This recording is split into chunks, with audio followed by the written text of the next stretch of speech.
Hey everyone, welcome back to Crypto Sensei, your go-to channel for mastering the world of blockchain and crypto, step by step.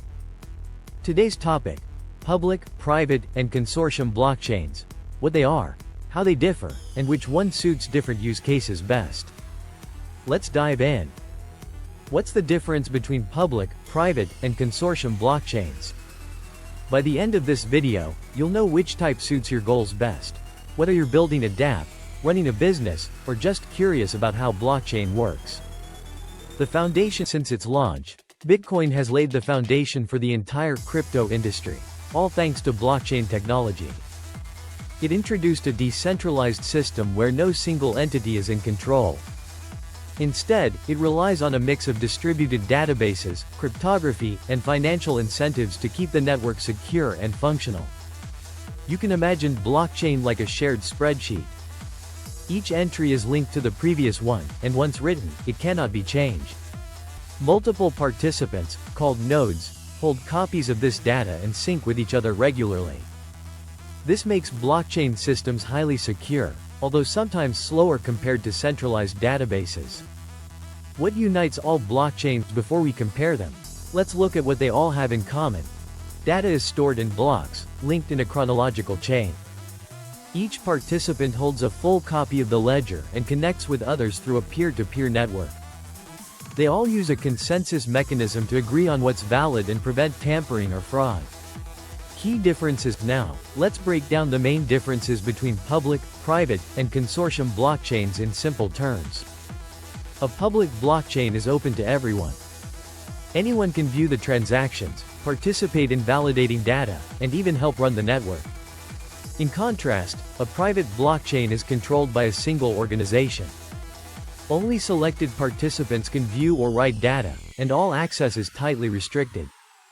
A consortium blockchain is somewhere in between. A group of trusted entities shares control over the network. Access and permissions depend on what the consortium agrees on.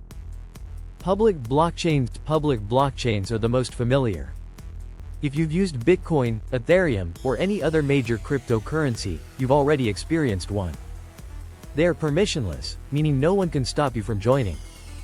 Anyone can download the software, run a node, and even participate in mining or staking to help secure the network.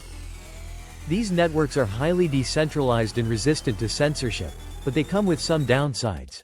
They are often slower, due to the time it takes to reach consensus across thousands of participants.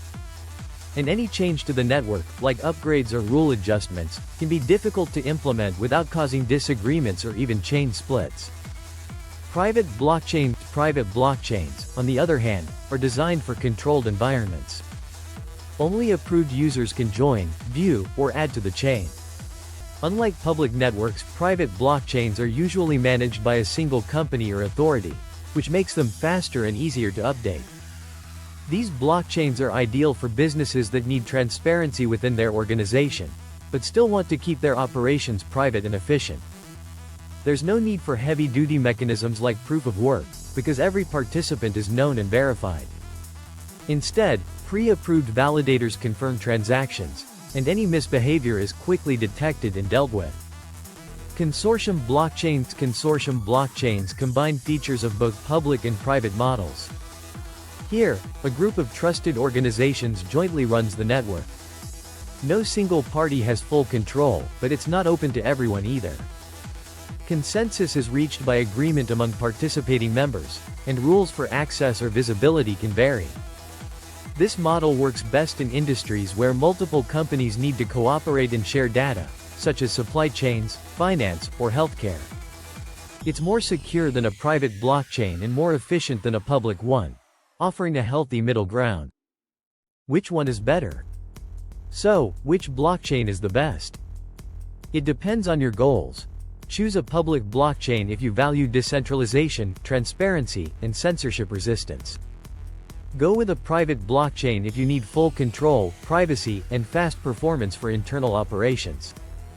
Use a consortium blockchain when several trusted parties need to collaborate, while avoiding centralization and maintaining efficiency. Each has its own strengths, and the right choice depends on your use case. Blockchain isn't one size fits all. Whether public, private, or consortium, each type serves a unique purpose. Let us know in the comments which model you find most interesting or useful. And if you enjoyed this video, don't forget to like, subscribe, and hit the bell for more deep dives into the world of blockchain and crypto. Thanks for watching. See you in the next one. Hand waving.